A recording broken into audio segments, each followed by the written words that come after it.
तो last class में हम लोगों ने ये जो वेलोसिटीज थे इमेजेस के वो फाइंड आउट किए थे। मिरर अगर मूव करेगा, ऑब्जेक्ट मूव करेगा तो किस तरीके से निकलेगा, ये हम लोगों ने किया था। उससे पहले भी और भी बहुत सारे काम थे, वो हम लोगों ने कर लिए थे। अब आगे चलते हैं, हम लोग इमेज फॉर्मेशन से आगे निकलते हैं और देखते हैं कि अगर दो प्लेन मिरर्स हमारे सामने रहें तो फिर हम लोग को किस तरीके से इमेज फॉर्मेशन करना है। अभी तक हमारे पास सिंगल प्लेन मिरर था और उसी से इमेज फॉर्मेशन हम लोग कर रहे थे। और पॉइंट ऑब्जेक्ट जनरली हम लोग ज़्यादातर यूज़ करते हैं हर एक क्वेश्चन में। तुम्हें ज़्यादातर पॉइंट ऑब्जेक्ट ही दिखेगा। एक्सटेंडेड ऑब्जेक्ट दिखेगा तो तुम क्वेश्चन को थोड़ा संभल करके करना, क्योंकि उससे फिर तुम्हें मतलब कि गलत आंसर आने के चांसेस ज़्यादा होते हैं। तो मैंने पहले ही इस बात को बता दिया। चलो अब image form by two plane mirrors देख लेते हैं। Images formed by two plane mirrors. अभी कुछ दिनों से मैं क्लास नहीं ले रहा था, मुझे कोविड हो गया था, तो मेरा ये लिखने का हैबिट भी थोड़ा सा गड़बड़ हो गया है। ग्राफिक टैबलेट पे मैं लिख रहा हूँ और ये हैंड राइटिंग सही से नहीं जाता है।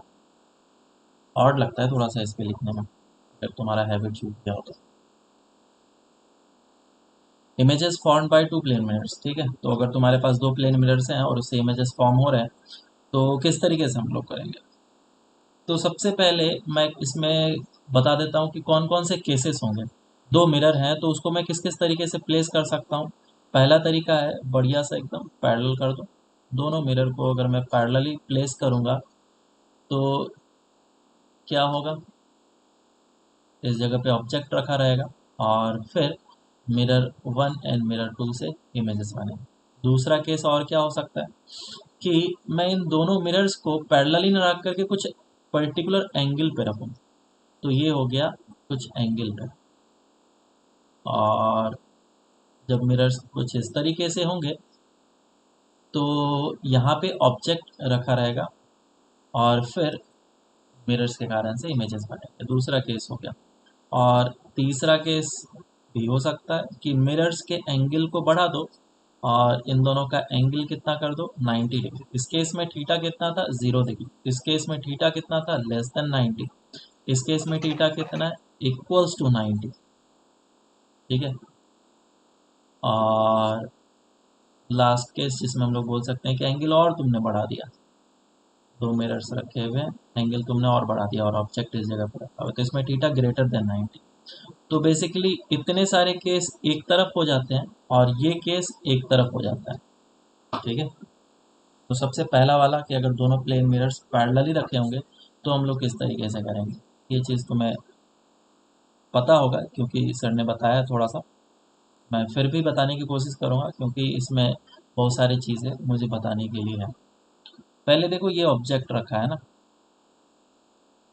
तो ऑब्जेक्ट का इमेज कैसे बनता है तुम्हें पता है कि जो लाइट रेज हैं वो निकलेंगे और वो टक्कर खाएंगे। ज्योमेट्रिकल ऑप्टिक्स के लिए सबसे इम्पॉर्टेंट चीज़ है रे डायग्राम। रे डायग्राम मतलब कि अगर जो लाइट रे निकला उसको तुमने ट्रेस करके इमेजेस बना लिए, वो रे डायग्राम है, वो बना लिए, तो तुम्हारा आधा काम वहीं पे ख़त्म हो जाएगा। ये बात तुम एकदम दिमाग में डाल लो।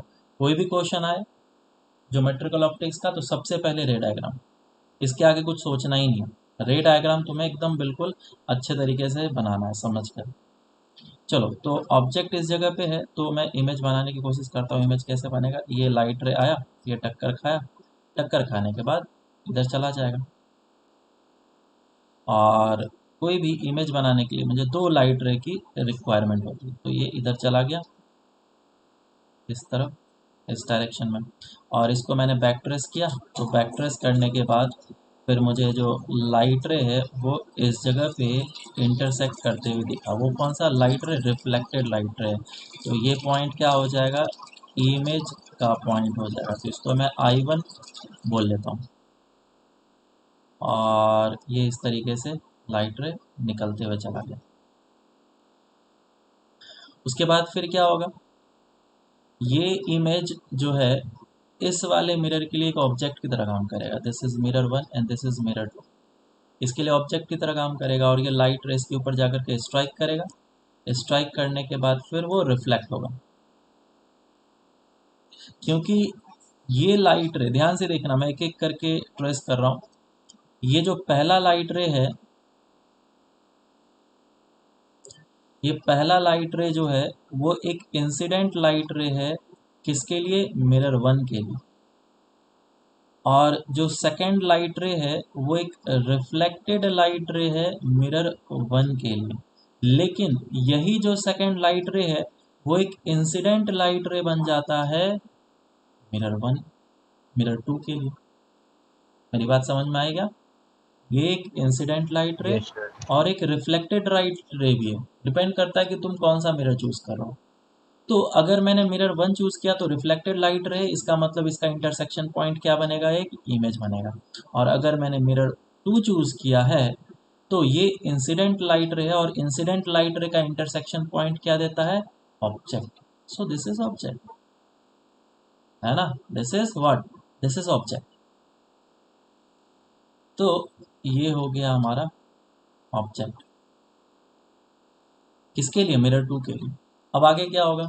वापस से ये लाइट रे जाकर के इंटरसेक्ट करेगा, मतलब रिफ्लेक्ट करेगा, और रिफ्लेक्ट करने के बाद फिर उसको हम लोग इंटरसेक्ट कराने की कोशिश करेंगे, और ये इस जगह पे इंटरसेक्ट करेंगे। तो यहाँ पे बना इमेज 1 का इमेज, ठीक है? तो I1 डैश बोल रहा हूँ मैं। समझ में आया बात क्या? ये बेसिकली एक ऑब्जेक्ट की तरह काम किया मिरर 2 के लिए, और इससे फिर इमेज बन गया। और इसी तरीके से हम लोग आगे भी जा करके सॉल्व करेंगे। बहुत ही कॉम्प्लिकेटेड क्वेश्चंस वगैरह आएंगे, लेंस मिरर का कॉम्बिनेशन वगैरह आएगा, तो तुम्हें समझना होगा कौन सा इमेज ऑब्जेक्ट की तरह काम कर रहा है दूसरे लेंस या मिरर की। चलो अब आगे चलते हैं। लाइट रे जो है और भी निकलेंगे, तो मैं इस तरफ लाइट रे निकाल रहा हूँ। ये लाइट रे गया, ये टक्कर खाया इसके साथ, ये लाइट रे गया, इसके साथ टक्कर खाया, और टक्कर खाने के बाद फिर रिफ्लेक्ट किया।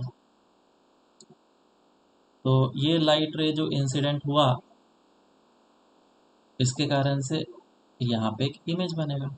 और ये मिरर 2 से इमेज बना है, तो उसको मैं I2 नाम दे देता हूँ। सेम वे में इधर से गया, और ये फिर इस तरह करके रिफ्लेक्ट कर गया,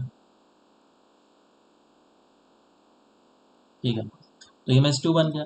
अब ये जो इमेज बना है ये एक रिफ्लेक्टेड लाइट रे है, लेकिन मिरर 1 के लिए एक इंसिडेंट लाइट रे। फिर से वही बात, ये I2 क्या है? एक ऑब्जेक्ट की तरह काम करेगा मिरर 1 की। समझ में आया? तो इधर से ये रिफ्लेक्ट करेगा, और फिर इस जगह पे इमेज बनेगा। तो यहाँ पे जो इमेज बना है ये I2 डैश है। तुम देख रहे हो इमेज का इमेज बन रहा है, और इस तरीके से ढेर सारे बनते जाएंगे। फिर लाइट रे इधर से बाहर निकल गया। अब ये वापस से इस मिरर से रिफ्लेक्शन नहीं करेगा, ठीक है? ये सारे लाइट रे अब जो भी हैं वो बाहर निकल जाएंगे, और मिरर के साथ रिफ्लेक्शन नहीं करेगा। तो हम लोग जनरली जब जाते हैं सलून वगैरह, या फिर तुमने देखा होगा, पढ़ा होगा कि पैरेलल मिरर से जो नंबर ऑफ इमेजेस बनते हैं वो तो इनफाइनाइट बनते हैं। लेकिन यहाँ तो 1 2 3 4 ही मैं बना पा रहा हूँ, 4 ही बन रहा है। बाकी इमेजेस क्यों नहीं बन पा रहे हैं?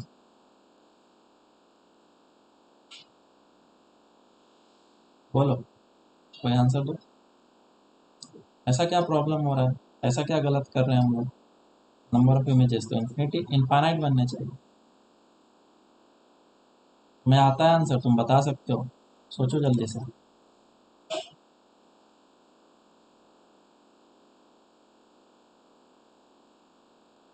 बोलो। लाइट रे तो लेकर के बाहर निकल सर गया ना, अब तो रिफ्लेक्शन करेगा ही नहीं। ये इधर निकल गया, खत्म। जितने इमेजेस बनाने थे मैंने उस लाइट रे से बना दिए। करो कोई answer. Sir I1 dash I2 dash के भी बनेंगे ना? लेकिन लाइट रे तो बाहर निकल गया ना। सर वो मिरर से डिस्टेंस बढ़ते जा रही है इसलिए। क्या? मैं क्या बोला? रे डायग्राम मुझे चाहिए, रे डायग्राम। जब तक रे डायग्राम नहीं बनेगा मैं कुछ भी नहीं बोल सकता हूँ। ये तो तुम्हारा इमेजिनेशन है कि ये आई टू डैश है तो ये एक ऑब्जेक्ट की तरह काम करेगा इसके लिए, ये तो तुमने अलग तरीके से बताया, लेकिन मुझे रे डायग्राम चाहिए। तो लाइट रे बाहर निकल गया ना, अब तो रिफ्लेक्शन कर ही नहीं सकता है। चलो मैं बताता हूँ। ये जो सर वो एक्सटेंड होगा ना ऊपर, लाइक नहीं, मिरर तो यहीं तक वहाँ है, मिरर यहीं तक है, हम्म एक्सटेंड क्यों होगा? मिरर यहीं तक है। नहीं, लाइक हम लोग भी आईने में देखते तो थोड़ा इधर नहीं उधर होके साइड नहीं में भी देख नहीं सकते। नहीं नहीं ऐसा नहीं होता। तुम्हारा आँख इस जगह पे है और तुम इतना सा ही रीजन देख पाते हो, इतना सा ही हाइट देख पाते हो, है तो इतना सारा चीज। तो तुम कब कौन सा मिरर को एक्सटेंड करके ऊपर वाला भी चीज बोलते हो कि हाँ मैं देख पा रहा हूँ? करते हो क्या सर मिरर वो को एक्सटेंड? ऑब्जेक्ट पॉइंट साइज है। ऑब्जेक्ट तो ऑलवेज पॉइंट ऑब्जेक्ट ही होगा ना। चलो देखो मैं बताता हूँ, तुमने थोड़ी सी पॉइंट मिस कर दी, बहुत ही बेसिक चीज़ है, और यही मिस्टेक करते हैं जनरल स्टूडेंट, तभी गलत होता है। देखो ऑब्जेक्ट जो है वो हर एक डायरेक्शन में लाइट को इमिट कर रहा है, हर एक डायरेक्शन। ऐसे ऐसे अनगिनत लाइट रेज होंगे, अनगिनत, इनफानाइट लाइट रेज। तो मैंने उसमें से सिर्फ एक दो तीन चार लाइट रे को पिक करा है, समझ में आ रहा है? मैंने सिर्फ चार लाइट रे को पिक करा, लेकिन ऐसे ऐसे ढेर सारे लाइट रेज हैं। अगर ये एक लाइट रे को मैं पिक किया होता तो ये ढेर सारे रिफ्लेक्शंस करता, आया ना? और जितने रिफ्लेक्शंस करता उतने नंबर ऑफ इमेजेस हमें यहाँ पे रे डायग्राम में बनाने के लिए मिल जाता। मेरी बात समझ में आ रही है क्या? Yes sir. हाँ सर। समझ में आया? तो तुम जितना क्लोज करोगे उतने नंबर ऑफ इमेजेस तुम बना सकते हो। और अगर तुमने बिल्कुल पैरेलल ले लिया तो ये बाउंस बैक करते रहेगा, इसीलिए नंबर ऑफ इमेजेस जो बनते हैं वो इनफाइनाइट होते हैं। ठीक है। अब एक और इंटरेस्टिंग बात बताता हूँ सैलून का। सैलून में मिरर्स को प्लेस तो किया जाता है लेकिन वो पैरेलल नहीं होता है। अगर पैरेलल हुआ तो तुम अपने बैक साइड के पोर्शन को नहीं देख पाओगे। क्यों नहीं देख पाओगे? अरे तुम्हारा आँख तो आगे देखेगा ना, तो ये जो लाइट रिफ्लेक्ट करके गया ये तो तुम्हारा बैक ही रोक देगा उसको, हाँ या ना? देख पाओगे क्या तुम? नहीं। नो नहीं। सर। तो नहीं इसीलिए सर। मिरर्स को हमेशा टिल्ट किया जाता है, थोड़ा सा, ये वाला मिरर नहीं तो ये वाला मिरर, या फिर दोनों मिरर को थोड़ा सा टिल्ट किया जाता है, और तब तुम आराम से फिर इमेजेस को देख सकते हो। तो ऐसे करके इमेज बनता है, देखा है क्या? हाँ सर। हाँ सर, सामने वाला टिल्ट होता है ज़्यादा तो। हाँ। चलो अब आगे चलते हैं हम लोग, अब इसके क्वेश्चन वाले पार्ट पे चलते हैं। डायरेक्ट क्वेश्चन कराता हूँ, तुम्हें पता ही होगा कि ये ऑब्जेक्ट है और ये इमेज है। एक क्वेश्चन करा करके मैं आगे निकलता हूँ। ये ऑब्जेक्ट है और ये दो मिरर्स हैं M1 एंड M2। इस जगह से जो डिस्टेंस है इट इज़ 2 मीटर, और इस जगह से जो डिस्टेंस है वो है 8 मीटर। क्वेश्चन पूछा गया है find the distance between the images of third image of mirror 1 and second image of mirror 2। Solve करो इसको जल्दी से।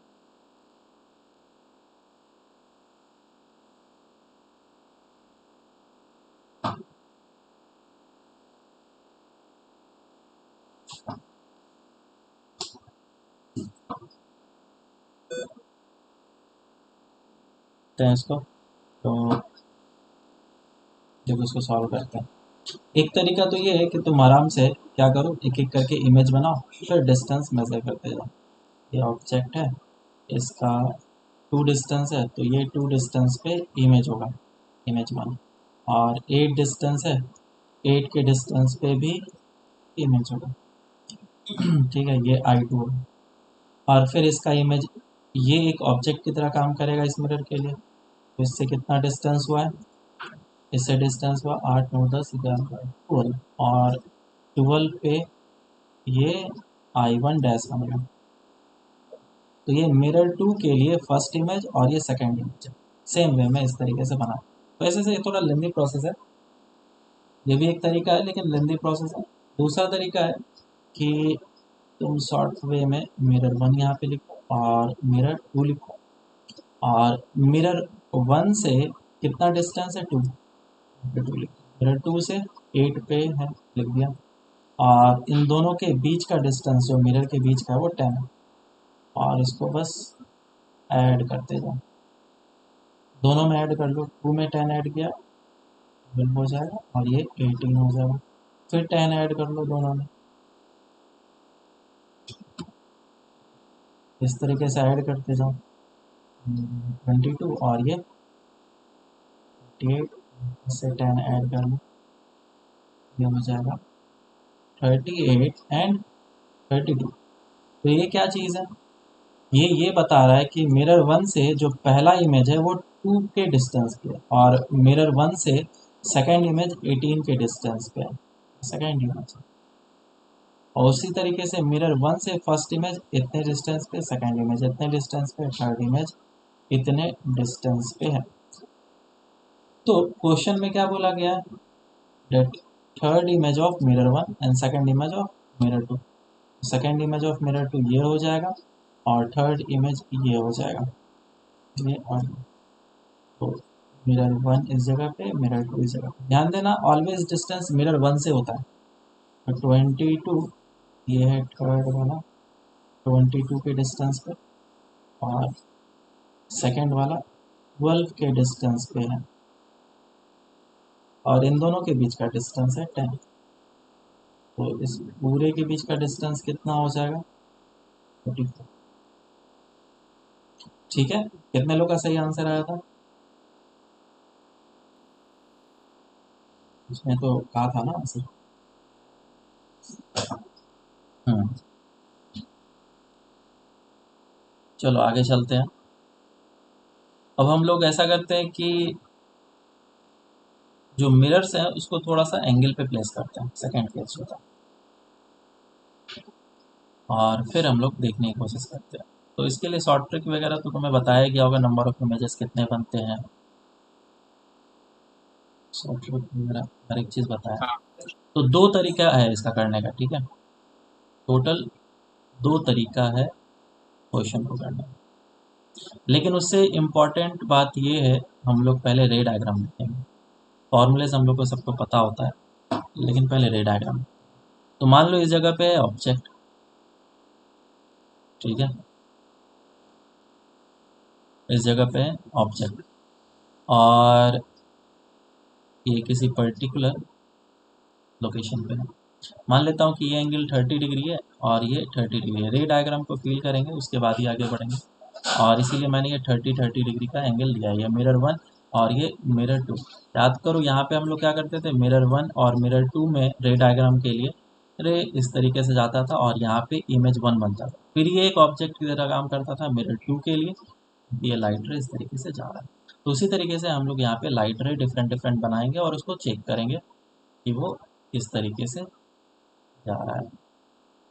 तो ये पहला लाइट रे गया और ये रिफ्लेक्ट करके निकल गया, ठीक है। तो जितने मिरर के जितने डिस्टेंस पे ऑब्जेक्ट है उतने ही डिस्टेंस पे इमेज भी होना चाहिए, सिंपल सा लॉजिक है ना। तो एक इमेज यहाँ पे बनेगा, डेट विल बी I1। दूसरा लाइट रे जो है एक इस तरफ से निकलेगा, इससे टक्कर खाकर, और इधर चला गया, और ये इतने डिस्टेंस पे है, सेम डिस्टेंस पे इमेज 2 बनेगा। अब इमेज 1 और इमेज 2 के बारे में बात करते हैं हम लोग। इसको हटा देता हूँ मैं।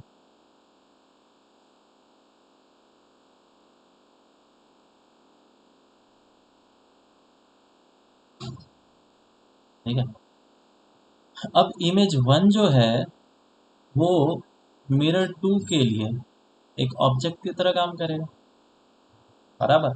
और ये अगर ऑब्जेक्ट की तरह काम करेगा तो एक इमेज बनेगा, I1 का एक इमेज बनेगा, किससे? M2 से। तो हम लोग क्या कैसे बनाएंगे, उसके लिए मुझे क्या करना पड़ेगा, इस मिरर को एक्सटेंड करना पड़ेगा। अब तुम बोलोगे सर उधर तो देखो मिरर को आपने एक्सटेंड नहीं करने दिए, तो तुम मिरर को एक्सटेंड कर रहे हो। देखो किस तरफ एक्सटेंड कर रहे हैं उस पर डिपेंड करता है ना। वर्चुअल साइड में हम लोग कर सकते हैं, रियल साइड में नहीं कर सकते। तो ये जो, और इसका रे डायग्राम भी हम लोग बनाएंगे, ठीक है। ये जो इमेज है I1, ये एक पर्टिकुलर डिस्टेंस पे है इस जगह से, तो इतने ही डिस्टेंस पे इसका इमेज बनेगा। तो ये हो जाएगा I1 डैश। और I2 जो है वो भी इस मिरर को मैं एक्सटेंड कर देता हूँ,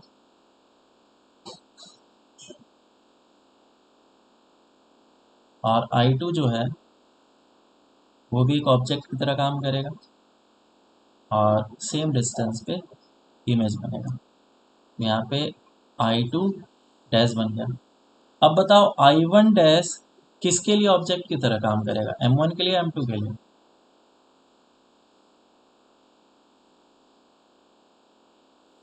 M1 M1 के लिए, बराबर। M2 नहीं नहीं नहीं, M2 के तो बैक साइड में आ गया ना, ध्यान से देखो। ये मिरर है ऐसे, और I1 डैश क्या है, पीछे है M2, इसके फ्रंट में है, इसके फ्रंट में है, M1 के फ्रंट में है ना, M1 के बराबर। और I2 डैश किसके फ्रंट में है, M2 के। तो यहाँ से इतने ही डिस्टेंस पे ये एक इमेज बनेगा, और इसको मैं I2 डबल डैश बोल लेता हूँ। और इतने ही डिस्टेंस पे ये I1 बनेगा, और इसको मैं I1 डबल डैश बोल लेता हूँ। अब इम्पॉर्टेंट बात यहाँ पे आता है कि ये I1 डबल डैश और I2 डबल डैश एक ही के ऊपर आएगा या दोनों अलग अलग रहेगा। समझ में आया क्या? अगर नंबर ऑफ इमेजेस देखें, ये तो ऑब्जेक्ट है, तो 1 2 3 4 5 और 6 हो जाएगा अगर ओवरलैप नहीं हुआ तो, इफ नॉट ओवरलैपिंग। और 5 होगा अगर ये दोनों ओवरलैपिंग होगा। समझ में आया क्या? यहाँ से ही रूल बन के निकलता है, जो जिसको तुम लोग शॉर्ट ट्रिक बोलते हो ना, रूल यहाँ से बन के निकलता है, और हमें बाद में समझ में आता नहीं है। तो रूल क्या हो सकता है, ये दोनों अगर ओवरलैपिंग है या फिर नहीं ओवरलैपिंग है, तो हम लोग कैसे पहचानेंगे? हम लोग ये बोल सकते हैं कि इस जगह से एंगल और इस जगह से एंगल दोनों को मिला करके अगर ये 180 होता है और ये 180 होता है, तो क्या दोनों ओवरलैपिंग होगा? हाँ सर। हाँ कॉन्सेप्ट समझना है यहाँ पे। कॉन्सेप्ट क्या निकल के आया कि अगर दोनों 180 हुआ, या फिर दोनों का समेशन, दोनों एंगल का समेशन θ1 एंड θ2 एंगल का समेशन 360 हो जाए, 360 हो जाए, तो मैं क्या बोलूँगा, हाँ ओवरलैपिंग। और ओवरलैपिंग कब नहीं होगा, अगर θ1 plus θ2 is not equal to 360। Clear है क्या कॉन्सेप्ट? Yes sir. हाँ, चलो तो अब हमें यह बात समझ में आ गई कब ओवरलैप करेगा, कब ओवरलैप नहीं करेगा। हालांकि यहाँ पे सिमेट्री बनता हुआ दिख रहा है, और ये एक इस टाइप का हेक्सागन बनाता है। हेक्सागन दिख रहा है क्या, बोलो। हाँ सर। हेक्सागन बनाता है हमेशा, और क्योंकि ये एंगल 30 डिग्री है, तो ये भी एंगल कितना होगा, 30 डिग्री। इस बेसिस पे मैंने बोला है हर एक चीज़ का लॉजिक है। ये एंगल 30 डिग्री है तो ये भी इमेज जो बनेगा 30 डिग्री के एंगल पे बनेगा। सेम वे में फिर वापस से ये जो इमेज है, अब थोड़ा सा समझना टफ हो सकता है, वापस से ये जो I1 है ये M2 के लिए ऑब्जेक्ट की तरह काम किया था, तो इधर से कितना एंगल बना था, देखो 3 3 6 3 9 90 डिग्री। तो 90। क्या I1 डैश भी मिरर 2 से 90 पे होना चाहिए?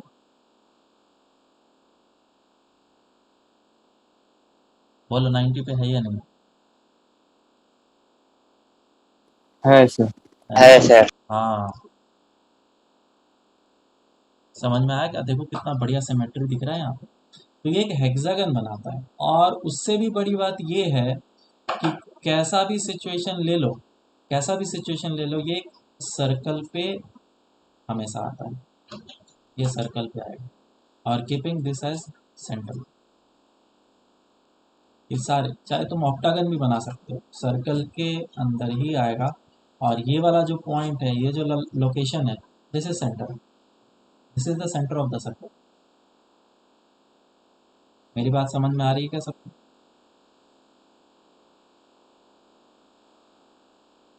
Yes, चलो sir. अब आगे चलते हैं हम लोग। और हाँ, और भी बहुत सारी बातें हैं मैं इसमें करना चाहूँगा कि तुम लोग मुझे इस वाले का रे डायग्राम बनाओ। ये जो इमेज बना है इसका रे डायग्राम बना के बता दो, मान जाऊँगा तुम्हें। शॉर्ट ट्रिक मैं लिख देता हूँ यहाँ पे, जो कि तुम लोग को पता होता है, तब तक तुम उसका रे डायग्राम बनाओ।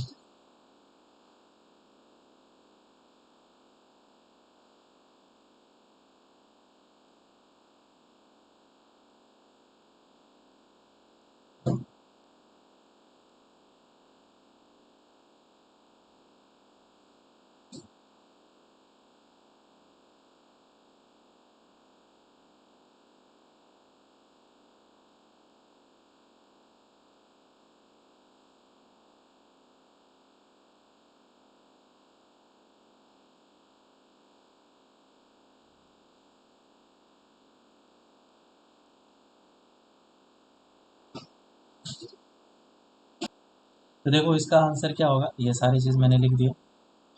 इसमें से सारा जो ऑड केस हो सकता है, सबसे ऑड वाला केस वो कौन सा है? ये वाला केस है कि नंबर भी ऑड आ रहा है और एंगल बाइसेक्टर पे भी नहीं। दिस इज द ऑडेस्ट थिंग, ठीक है?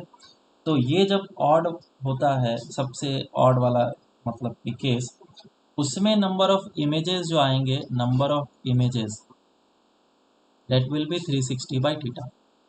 बाकी सभी केस में, बाकी सभी केस में नंबर ऑफ इमेजेस जो आते हैं वो 360/θ -1, where θ is the angle between the mirrors M1 and M2। ठीक है, रे डायग्राम बना क्या इसका? इस वाले इमेज का रे डायग्राम बना? सर दोनों मिरर्स के बैकवर्ड में ही आ रहा है, रे वो डायग्राम डबल डाइक। रे से होते होते होते कैसे कैसे करके जाएगा, रे टक्कर खाते खाते सारे इमेजेस बना देगा वो। सर वो क्या लिखा है 4th पॉइंट में? फोर्थ वन इफ में, n is equal to if n is equals to n object not on angle bisector, ये एंगल है, ऐसे ही लेते हैं ना एंगल। सर नहीं, वो और के बाद क्या लिखा है? और एंड है, ये एंड है, एंड इस तरीके से लिखते ओके सर। हैं, मैं इस तरीके से।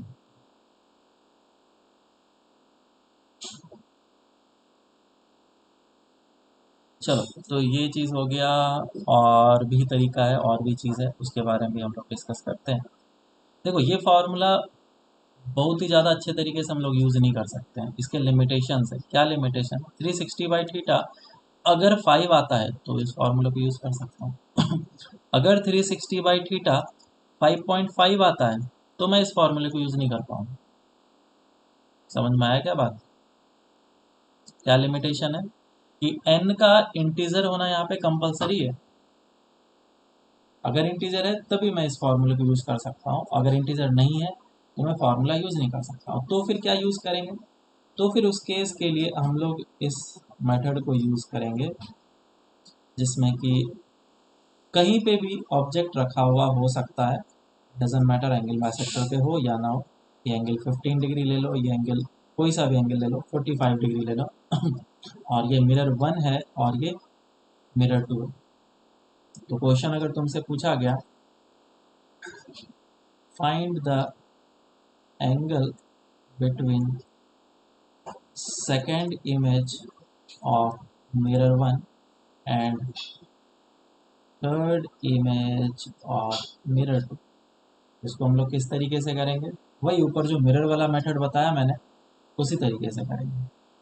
इस जगह पे मिरर 1 लिखूंगा मैं, इस जगह पे मिरर 2 लिखूंगा और मिरर 1 से ऑब्जेक्ट का एंगल कितना है 45 डिग्री, इधर 45 डिग्री लिख दिया और ये कितने एंगल पे 15 डिग्री, तो इधर 15 डिग्री लिख लिया और फिर हम लोग इन दोनों के बीच का एंगल देखेंगे।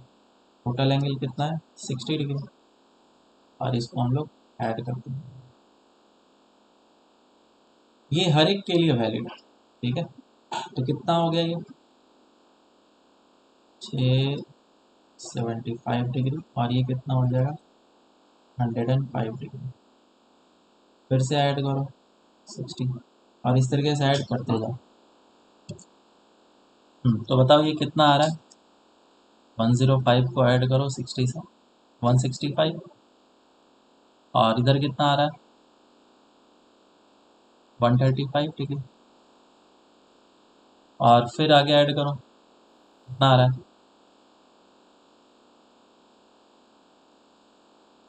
बोलो 195 डिग्री 95 और इधर कितना आ रहा है 225 है ना। 225 तो मुझे पता होना चाहिए कि मैं कहाँ पे रुकूंगा। जब भी एंगल 180 से ज़्यादा निकल जाए मुझे रुक जाना है, बराबर। तो नंबर ऑफ इमेजेस ये क्या बता रहा है? ये बता रहा है कि मिरर 1 से पहला जो इमेज है फर्स्ट इमेज वो 45 डिग्री के एंगल पे है, दूसरा इमेज जो है वो 75 डिग्री के एंगल पे है।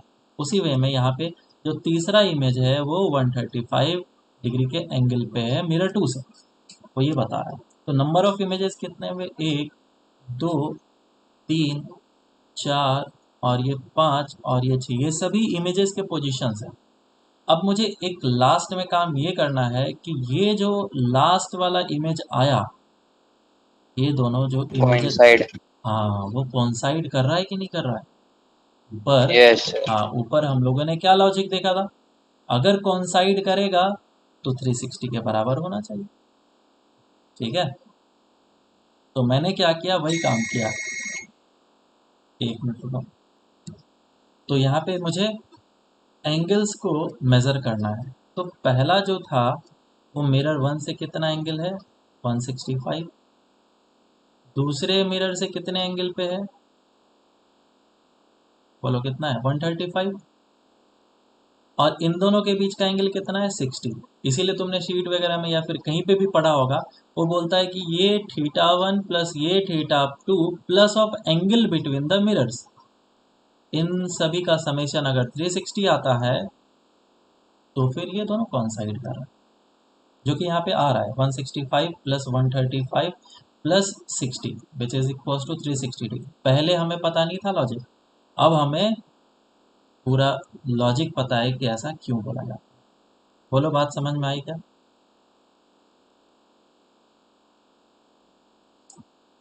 Hello, yes sir. Yes sir समझ में आया? हाँ यस सर। सर चलो अब आगे चलते हैं हम लोग। तो ये जो मेथड है ये हम लोग किसी के लिए भी अप्लाई कर सकते हैं, कोई सा भी क्वेश्चन हो हम लोग ये मेथड को अप्लाई कर सकते हैं। और इसमें फिर से वही चीज़ है कि जितने सारे इमेजेस होंगे सभी इस सर्कल पे अप्लाई करेंगे, keeping this as a centre. यहाँ पे यहाँ पे यहाँ पे जितना भी इमेजेस बन गए।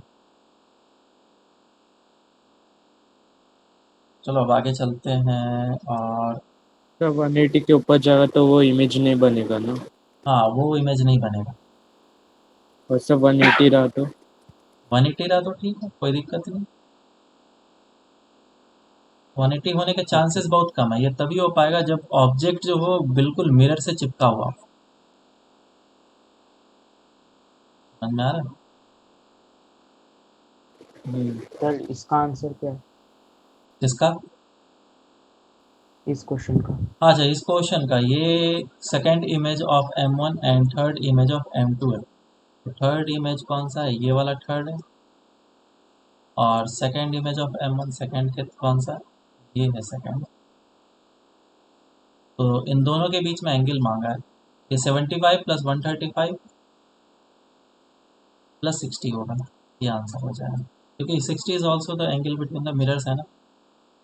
तो एंगल बिटवीन इमेजेस हमसे मांगा है। क्लियर? Yes sir. ओके, चलो आगे चलते हैं अब। तो ये सारे जो चीज़ें थे वो हम लोगों ने देखे। अब इस पर कुछ क्वेश्चंस कर लेते हैं। मान लो मिरर्स हैं जिस तरीके से,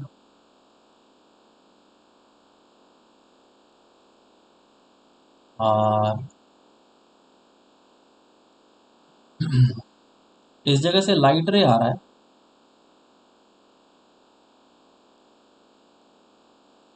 और ये जो एंगल दे रखा है theta is equals to 30 degree दे रखा है। ठीक है, तो पूछा है कि ये जो light ray both are parallel, mirror one और incident light ray are parallel to each other. पूछा गया फाइंड द डेविएशन। नहीं तो पहले मैं इजी क्वेश्चन दे देता हूँ, इसको थीटा ले लेता हूँ, लेट से 60 डिग्री, और सेकंड केस के लिए theta 30 degree. Find the deviation of the incident light रे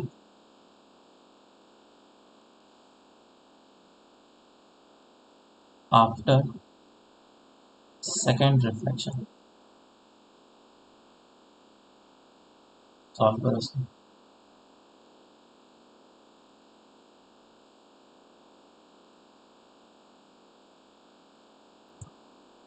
चलो इस क्वेश्चन को करते हैं। देखो मुझे क्या बोला गया है कि डेविएशन निकालना है सेकंड रिफ्लेक्शन के बाद। तो फर्स्ट रिफ्लेक्शन इस जगह पे, पहले फर्स्ट रिफ्लेक्शन का हम लोग रे डायग्राम बनाएंगे। ये है मिरर और ये दूसरा मिरर, और इंसिडेंट लाइट रे कुछ इस तरीके से आ रहा था, और ये इंसिडेंट हुआ। कितने एंगल पे इंसिडेंट हुआ? अगर तुमने बोला है कि ये एंगल 60 डिग्री है, तो ये भी एंगल 60 डिग्री होगा। तो ये एंगल कितना हो जाएगा? 30 डिग्री। तो angle of incidence equals to angle of reflection. तो ये एंगल भी 30 डिग्री हो जाएगा, और ये एंगल अगर 30 हुआ तो ये एंगल कितना हो जाएगा? 60 डिग्री। बराबर, ये 60 हुआ, ये पूरा का पूरा एक ट्रायंगल बनता हुआ दिख रहा है अंदर। तो ये एंगल कितना हो जाएगा? This will B also 60 degree. और ये अगर 60 हुआ तो जो रिफ्लेक्टेड लाइट रे होगा, एंगल ऑफ इंसिडेंस और एंगल ऑफ रिफ्लेक्शन, ये 30 और ये 30, और फिर ये जो लाइट रे है वो इस तरीके से निकल जाएगा। अब मेरे पास दो वेक्टर है, समझना यहाँ पे अब बात घूम फिर करके निकल के आएगी। मेरे पास दो वेक्टर है, लाइट रे को जाना था इधर, लेकिन लाइट रे चला गया इधर। तो क्या इन दोनों वेक्टर के बीच का एंगल मुझे मांगा जा रहा है? That is deviation. अरे हाँ या ना? हाँ, यस सर। मेरी बातें समझ में आ रही है? मेरे को रिस्पॉन्स चाहिए, Yes, sir. सबको बोलना पड़ेगा। ठीक यस है? सर। हाँ, तो ये है इंसिडेंट, इनिशियल, और ये फाइनल रिफ्लेक्टेड लाइट है, इनिशियल एंड फाइनल। और मुझे इसी दोनों वेक्टर के बीच का एंगल चाहिए। तो इन दो वेक्टर के बीच का एंगल दो तरीके से निकाला जा सकता है, क्योंकि ये इनिशियल है और ये फाइनल है। तो या तो ये एंगल होगा या तो फिर ये एंगल होगा। बोलो, समझ में आया? हाँ सर। दोनों आंसर हो सकता Yes, है। sir. Deviation can be delta 1 and delta 2। तो डेल्टा 1 अगर मैं आंसर बोलता हूं तो this will be in clockwise direction और anti clockwise? Anti clockwise direction. Anti clockwise. Anti clockwise. Anti-clock. Anti clock. और डेल्टा 2 किस में होगा? क्लॉकवाइज। क्लॉकवाइज। Clockwise direction. तो जब भी आंसर मिले उसमें मुझे इन डायरेक्शन को भी देखना ज़रूरी है कि किस में आंसर किया है, क्लॉकवाइज डायरेक्शन या एंटी क्लॉकवाइज डायरेक्शन। ठीक है, मुझसे ये एंगल नहीं पूछा है कि ये एंगल कितना है बताओ, नहीं ये नहीं पूछा है मेरे से ये डेल्टा वन डेल्टा टू। अब देखो इसको निकालने के दो तरीके हैं और बहुत सारे लोग अलग अलग मेथड फॉलो करते हैं। तुम चाहो तो इस जगह से थीटा निकाल लो, थीटा निकालने के बाद फिर ये डेल्टा वन निकालो। डेल्टा वन कितना हो जाएगा, 180 माइनस ऑफ थीटा। एक तरीका ये जो कि मुझे बेकार लगता है, बहुत सारे कैलकुलेशन से करने पड़ जाते हैं। जो सबसे सिंपल तरीका मुझे लगता है वो ये है कि मैं एक स्टिक लिया, ठीक है, मेरे पास एक स्टिक है जो कि बेंड हो सकता है। इस स्टिक को मैंने इस पॉइंट से बेंड कर दिया और कितना बेंड बेंड किया, मैंने मान लो कि थीटा वन बेंड किया। तो ये जो स्टिक है कौन सा कर ले ये कलर कर ले। तो ये स्टिक को मैंने थीटा वन से बेंड कर दिया, तो ये पॉइंट यहाँ पे चला गया। बिल्कुल सही बात है। अब मैंने क्या किया, एक इस स्टिक को वापस से एक बार और बेंड किया, इस स्टिक को वापस से बेंड किया और ये स्टिक को इतना बेंड किया कि ये इधर चला गया। तो ये पॉइंट घूमते हुए इधर आ गया और कितना बेंड किया, थीटा टू बेंड किया। तो टोटल बेंडिंग कितना हुआ बोलो, total bending is basically theta one plus theta to. और क्या थीटा वन का डायरेक्शन और थीटा टू का डायरेक्शन सेम है, both are in and clockwise direction, so this is the net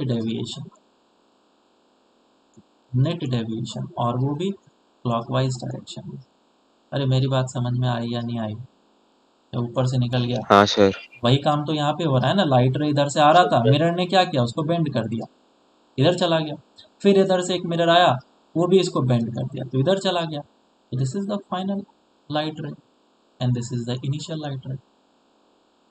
तो हमें क्या करना है, पहला लाइट रे कितना बेंड हुआ ये निकालना है। ये कितना बेंड हुआ है निकाल सकते हैं क्या? 120। बहुत ही आसान था, विच वॉज 120। और क्लॉकवाइज या एंटी क्लॉकवाइज? क्लॉकवाइज। क्लॉकवाइज। दूसरा लाइट रे को इस तरफ जाना था और चला गया इधर, तो ये कितना बेंड हुआ? 120। 120। ये भी काफ़ी आसान था। और अब ये फाइनल लाइट रे इधर से निकल चुका है, तो टोटल बेंडिंग या फिर डेविएशन कितना हुआ? Total deviation is basically equals to theta one plus theta two, which is 120 plus 120 which is equals to 240 degree in clockwise direction. अब मैं दूसरे तरीके से भी करके दिखा देता हूँ कि आ रहा है कि नहीं आ रहा है ना। तो देखो ये मेरे पास एक क्वाड्रिलेटरल बनता हुआ दिख रहा है, दिख रहा है? सभी का एंगल देख Yes, लो, हाँ सर। ये टोटल एंगल कितना है? 120। 120। 120। और ये टोटल एंगल 120। 120। 120। ये एंगल है 60, तो ये एंगल कितना होगा? 60। 60। तो ये भी एंगल कितना होगा? 60।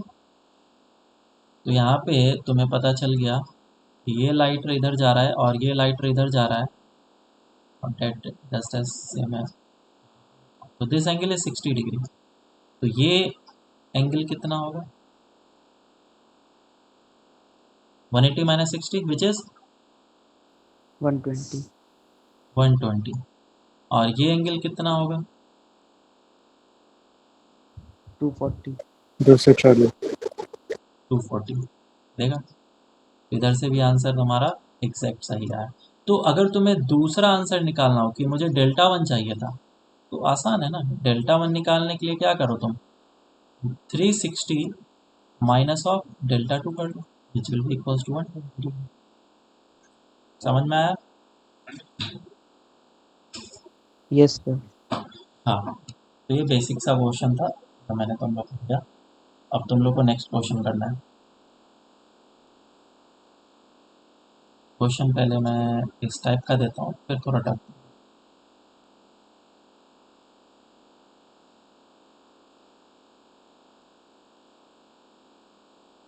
ये मिरर वन है और ये मिरर टू है और ये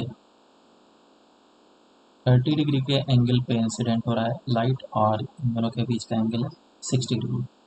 तो बताना है find the deviation, find the net deviation.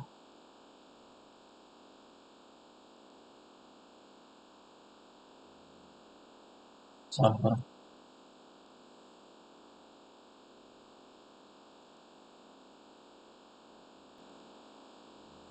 तो ये हमारे पास क्वेश्चन है और ये मिरर्स हैं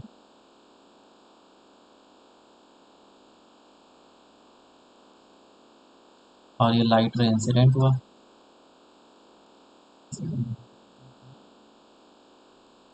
तो कितने एंगल पे आया है? 30 डिग्री पे, और ये 30 डिग्री पे निकल जाएगा। और ये एंगल कितना है? 60 डिग्री। और ये इसके ऊपर फॉल करेगा, तो फॉल करने के बाद कितना एंगल बना रहा है ये? 60 प्लस 90 डिग्री। 90 डिग्री। अरे ये तो परपेंडिकुलरली फॉल किया, परपेंडिकुलरली फॉल किया तो ये लाइट रे वापस से वैसे ही घूमते हुए निकल जाएगा। मतलब इंसिडेंट लाइट रे को जाना था ऐसे, मतलब गया था ऐसे, और रिफ्लेक्टेड लाइट रे जो फाइनल वाला है वो ऐसे निकल गया। आया ना? तो चाहे तुम इधर से काउंट करो चाहे तुम इधर से काउंट करो, 180 ही होना है। और ये क्लॉकवाइज और एंटी क्लॉकवाइज। आंसर समझ में आया या नहीं आया?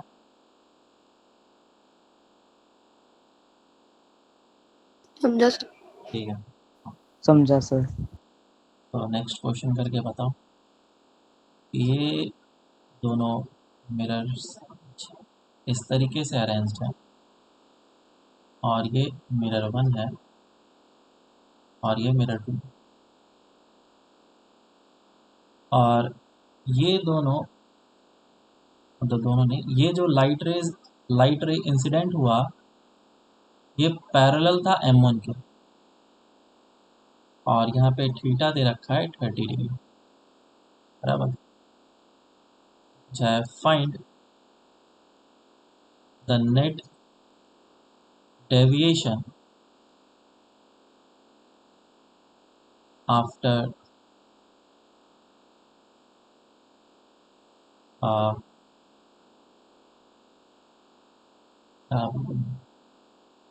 ठीक है, थर्ड रिफ्लेक्शन।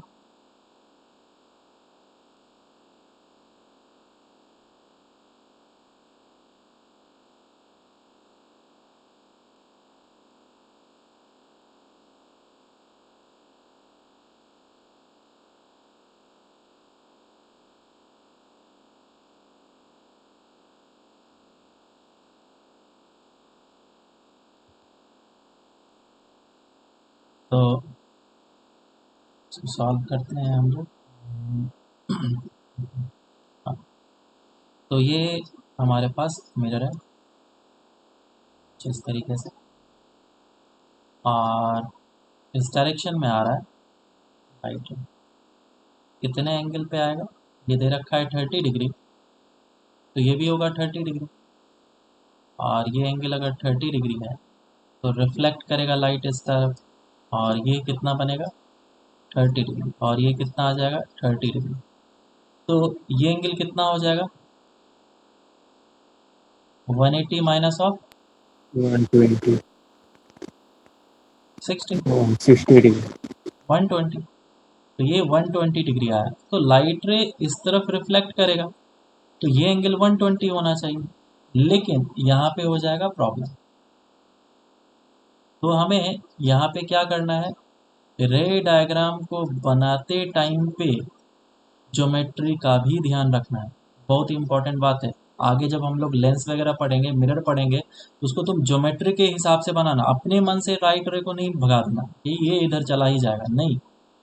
एक एक स्टेप में तुम्हें हर एक काम को करना है, तुम्हें दोनों चीज़ को देखना है। समझ में आ रहा है? रे डायग्राम के साथ तुम्हारा ज्योमेट्री भी मैच करना चाहिए। तो ये यहाँ पे पॉसिबल ही नहीं होगा। ये क्यों नहीं पॉसिबल होगा? क्योंकि ये 120 डिग्री है और तुमने ज्योमेट्री में जो बनाया वो कौन सा एंगल बनाया है? एक्यूट एंगल होना चाहिए ऑब्ट्यूज। तो ज्योमेट्री अच्छे से मैं अब वापस से बनाता हूँ, क्योंकि एंगल 30 डिग्री है तो 30 डिग्री का ज्योमेट्री के साथ एंगल ऐसा होगा।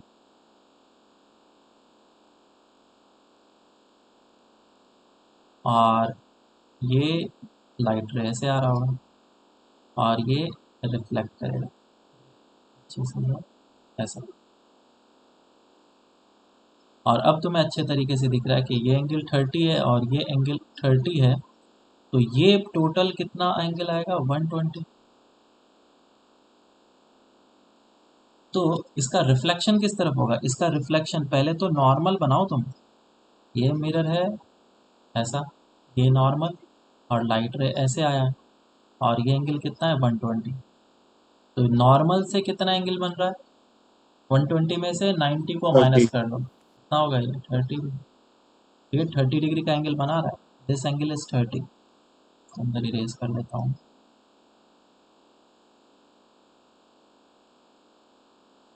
दिस एंगल इज 30 डिग्री पे डेविएट कर जाएगा। दिस एंगल इज, ये छोटा डायग्राम बन गया। कैसे करें इसको?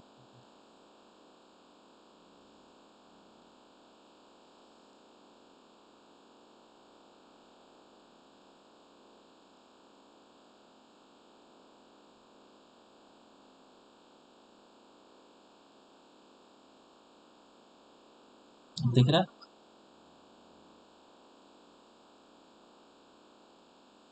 Yes, sir. Yes sir.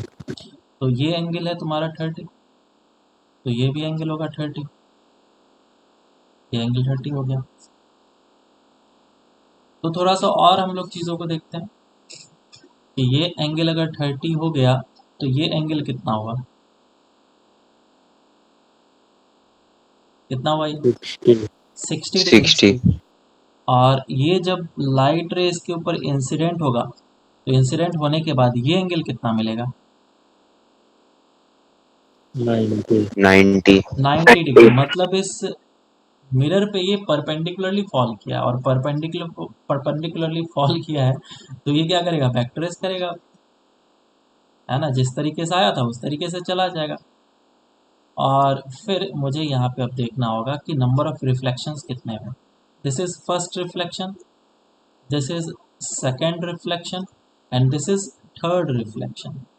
और मुझे क्या थर्ड रिफ्लेक्शन के बाद ही डेविएशन पूछा? बिल्कुल नहीं। तो देखो थर्ड रिफ्लेक्शन जब होगा तो ये लाइट रे ऊपर जाएगा, ये इधर आ रहा था।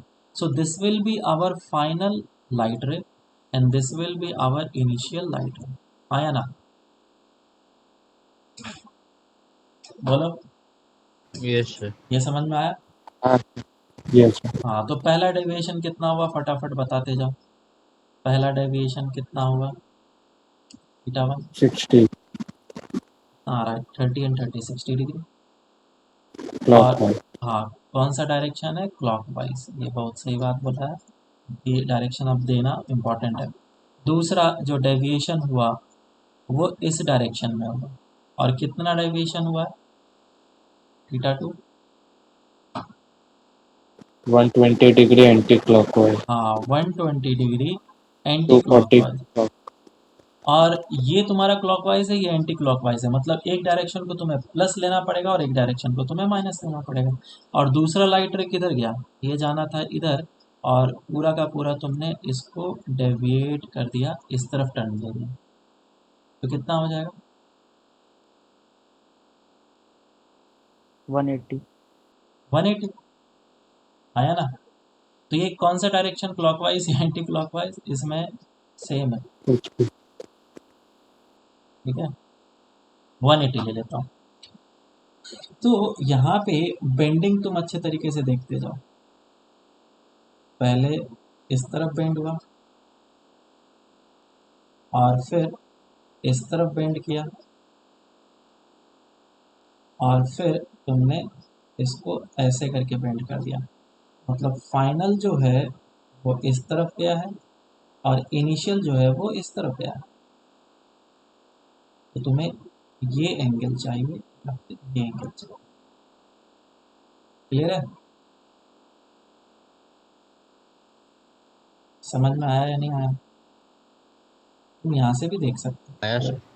हाँ, ये ऐसे चला गया, इसको तुम एक्सटेंड कर दो और कितना आ जाएगा, ये 30 एंगल है तो ये हो जाएगा 60, ये ऊपर चला गया।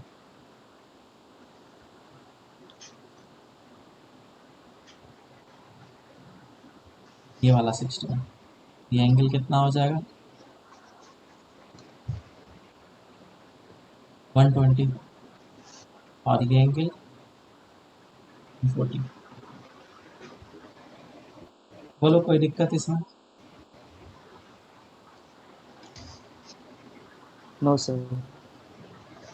सर एंटी क्लॉकवाइज को क्लॉकवाइज में कन्वर्ट करना होगा तो 180 माइनस एंगल कर देंगे। हाँ, अब इस वाले से देखो, इस वाले से क्या करना होगा, किसी एक को पॉजिटिव लेना पड़ेगा। लेट से कि तुमने क्लॉकवाइज डायरेक्शन को पॉजिटिव लिया है, तो ये प्लस ऑफ 60 होगा, माइनस ऑफ 120 होगा एंड प्लस ऑफ 180 होगा। कितना आ जाएगा ये, 180 में से 60 गया, दैट इज 120। ये क्लॉकवाइज में, क्लॉकवाइज में 120 डिग्री। समझ में आया?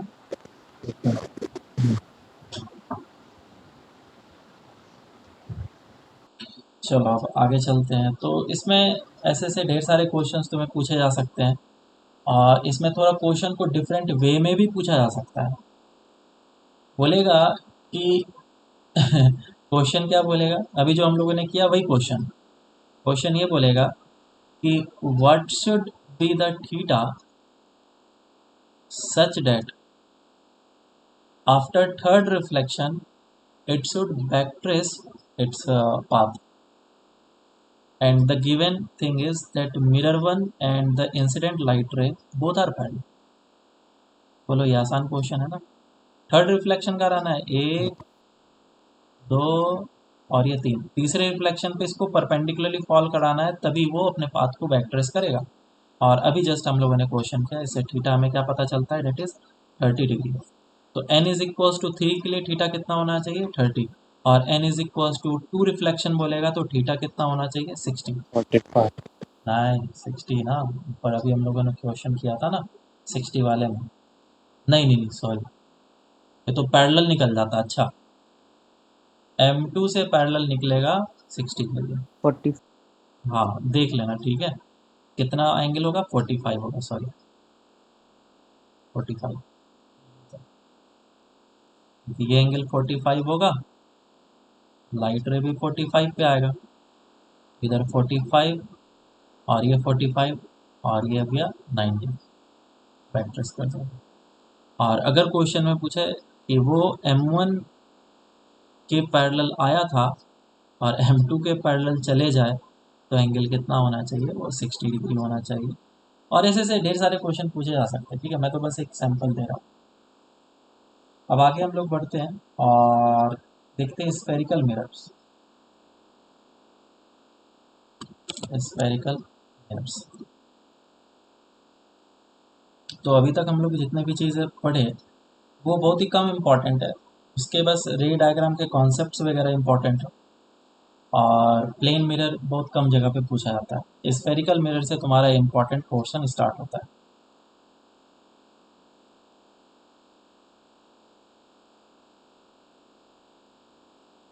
अच्छा, एक और क्वेश्चन है, ठीक है चलो बाद में कर लेंगे। इरोडोव का क्वेश्चन है, इसमें इरोडोव का क्वेश्चन ऐसा है कि 3 मिरर्स तुम्हें दिए गए हैं, ठीक है। They are 3 mirrors which are mutually perpendicular to each other. If an object is placed in front of these mirrors, then find the number of images formed। ठीक है, नेक्स्ट क्लास में इसको हम लोग डिस्कस करें, क्वेश्चन करके लेके आना।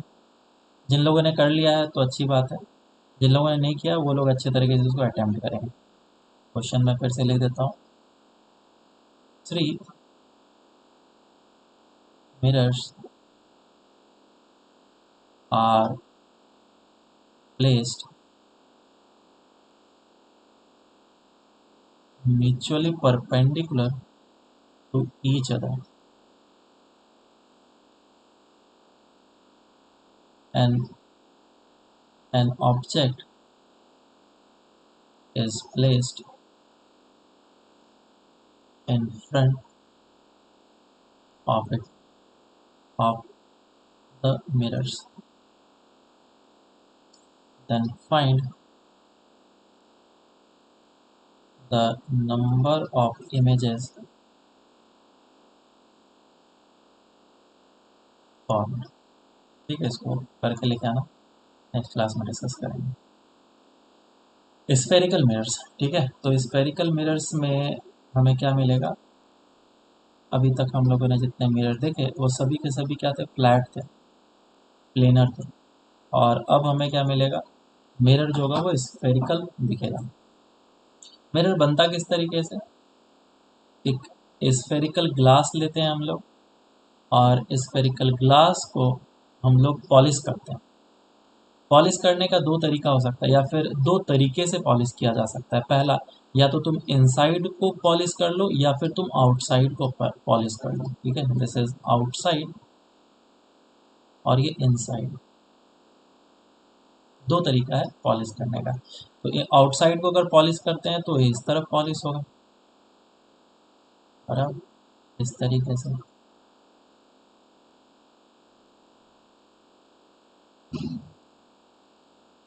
और अगर मैं इनसाइड को पॉलिश करता हूँ, पॉलिशिंग ऐसा होगा। और जिस तरफ हम लोग पॉलिश करते हैं वो क्या बन जाता है? हमारा रिफ्लेक्टिंग सरफेस में आता है। ठीक है, और मैं इसको इस जगह से कट कर ले रहा हूँ और इसको भी इस जगह से कट कर ले रहा हूँ। तो ये जो पोर्शन निकल करके आया ऐसा कुछ, और इधर है इसका रिफ्लेक्टिंग सरफेस, तो ये क्या कहलाएगा? हमारा कनकेव मिरर।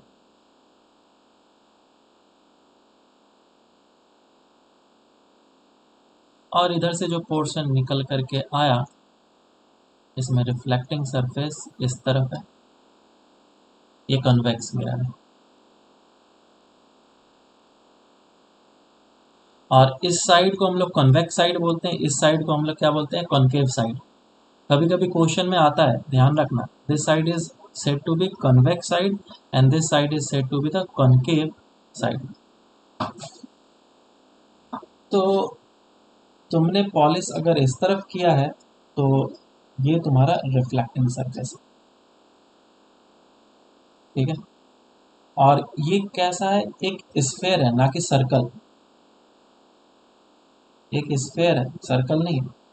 तुम अगर इसको अच्छे तरीके से देखोगे, ये तो 2D में मैंने दिखाया है, 3D में ऐसा होगा। ये फील कर पा रहे हो क्या 3D में? Yes sir. हम्म,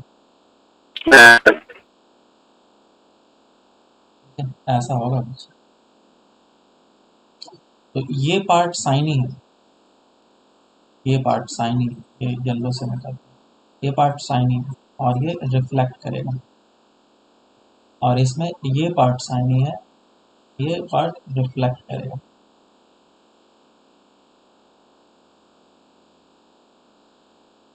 चलो अब इसमें कुछ कुछ टर्म्स हैं जिसको मैं डिफाइन कर देता हूँ। पहला क्या है? Centre of curvature. तो सेंटर ऑफ कर्वेचर किसको बोलेंगे? इसे बोलेंगे हम लोग सेंटर ऑफ कर्वेचर। जिस भी स्फेयर के सेंटर से निकाला गया है उसका सेंटर ही उसका सेंटर ऑफ कर्वेचर कहलाता है। So this will be called as the centre of curvature. और इसको किस तरीके से डिफाइन कर सकते हैं? The centre of sphere from which the spherical mirror is formed is called as the centre of curvature. पहला है तुम्हारा सेंटर ऑफ कर्वेचर।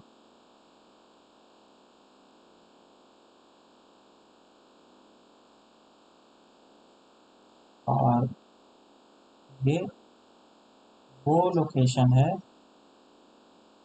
या फिर मिरर से स्फेरिकल पोर्शन से जो मिरर निकाला गया है वो स्फेयर का सेंटर। पहला हो गया। दूसरा पोल। पोल किसको बोलते हैं बताओ? सर ये जहाँ से प्रिंसिपल एक्सिस पास करे। ना, प्रिंसिपल एक्सिस को डिफाइन करने के लिए पोल की जरूरत पड़ती है। ठीक है, पहले तुम पोल डिफाइन करोगे उसके बाद ही प्रिंसिपल एक्सिस को डिफाइन कर सकते। वो सेंटर ऑफ मिरर बोल सकते हैं क्या हाँ, sir? Centre of the mirror. अब कौन सा मिरर? ये देखो, सेंटर अगर हम लोग बोलते हैं तो ढेर सारे सेंटर है हमारे पास बोलने के लिए। 3D में इमेज है, ये सेंटर है, और ये जो प्लेन आ रहा है ये एक सेंटर है, ये एक सेंटर है ना, ये सारे सेंटर है। तो हम लोग कौन सा सेंटर ले रहे हैं? कर्वेचर का सेंटर। सर वो स्फीयर का जिसका मिरर पार्ट दिस है। Is the curvature. हाँ, ये कर्वेचर है, और ये जो कर्वेचर है उसका सेंटर को हम लोग पोल बोलेंगे। This will be called as. मेरी बात समझ में आएगा? Next, third is principal axis.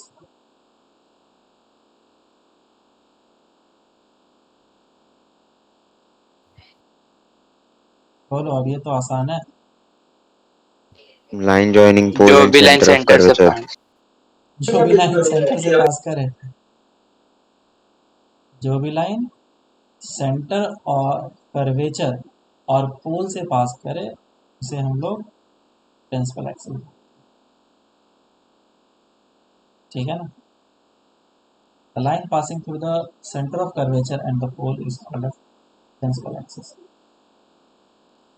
Next is aperture.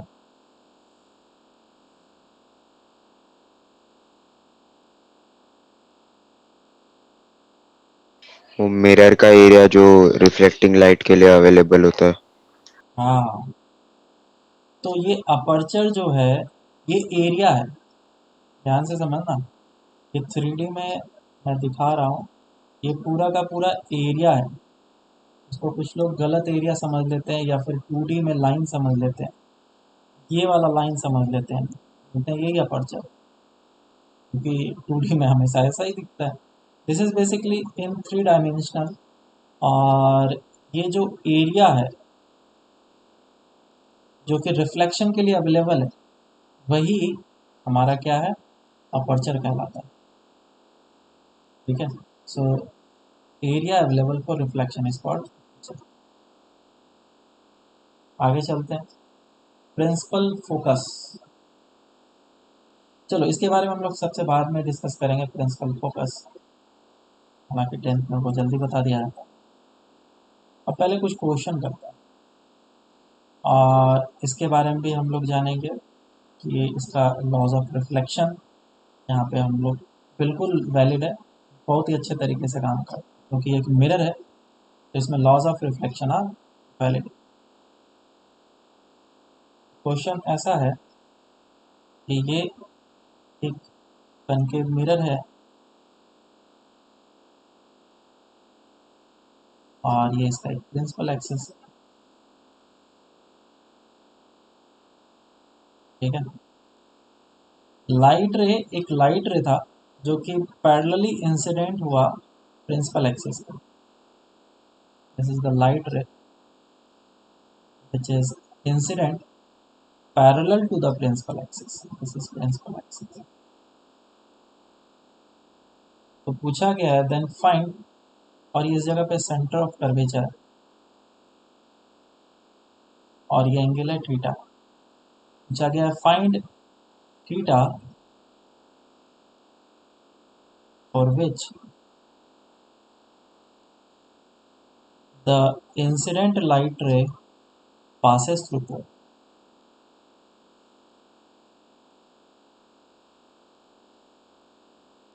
This is pole। ये क्वेश्चन करके बताओ। तो इसको सॉल्व करते हैं हम लोग। देखो, बहुत ही बढ़िया चीज़ है। इससे पहले हम लोग को क्या पता रहता है, 10th में पढ़ाया जाता है कि जो भी लाइट रे प्रिंसिपल एक्सिस के पैरेलल आता है वो कहाँ से पास करता है? फोकस से पास करता है, फोकस। और वो फोकस। कितने डिस्टेंस पे होता है, r/2 के डिस्टेंस पे होता है, अगर रेडियस ऑफ कर्वेचर तुम्हारा r है तो। ठीक है, ये चीज़ हम लोग को पता होता है। तो यहाँ पे लाइट रे पैरेलल होंगे तो फोकस से पास होगा, यहाँ पे भी लाइट रे पैरेलल है, लेकिन क्वेश्चन में बोला जा रहा है कि इसको पोल से पास कराना है, तो थीटा कितना होगा। अब थोड़े दिमाग में ये बातें फिट ही नहीं होता। सबसे पहले मैं इस बात को फिट कराऊंगा कि ये पोल से कैसे पास करेगा, है ना। क्वेश्चन के ऊपर बाद में आएंगे, ज्योमेट्रिकल ऑप्टिक्स है तो रे डायग्राम इंपॉर्टेंट है। तो ये मैंने बना लिया एक स्फेयर, और क्योंकि ये कॉनकेव मिरर है तो इसी से कट करके निकला होगा, और इधर वाले सरफेस को मैंने मिरर कर दिया है, पॉलिश कर दिया है। अब लाइट रे को मैं इंसिडेंट करा रहा हूँ। देखो ये है तुम्हारा पोल और ये है सेंटर ऑफ कर्वेचर, और लाइट रे इसी के पैरेलल आएगा। तो मुझे बताना कि वो कहाँ से पास करेगा लगभग। अगर लाइट रे बिल्कुल यहाँ पे पहुँचा तो हमें पता है कि एंगल ऑफ इंसिडेंस और angle of reflection exactly same होना चाहिए। सो this is angle of incidence. क्या एंगल ऑफ रिफ्लेक्शन भी इतना ही होना चाहिए। अगर मैं बिल्कुल यहाँ पे होता तो एंगल ऑफ इंसिडेंस कितना होता बोलो, 90 डिग्री, और एंगल ऑफ रिफ्लेक्शन कितना मिलता है मुझे, 90 डिग्री मिलता है। 90 डिग्री। लेकिन मैं थोड़ा सा आगे आ चुका हूँ, थोड़ा सा आगे आया हूँ, तो एंगल कितना हो सकता है, 90 से थोड़ा सा कम, मैं 80 ले सकता हूँ, 8 से 80। अगर ये 80 डिग्री का एंगल है तो क्या ये भी 80 डिग्री के एंगल से चला जाएगा। अगर ये 80 डिग्री के एंगल यस से सर। गया तो पोल के इस साइड गया। लाइट रे जो है इंसिडेंट वो पैरेलल है प्रिंसिपल एक्सिस से, लेकिन फोकस से पास किया क्या, नहीं किया, है ना। ये फोकस से पास नहीं किया। सेम वे में अब मैं लाइट रे को और ज़्यादा इन कराते जाऊंगा।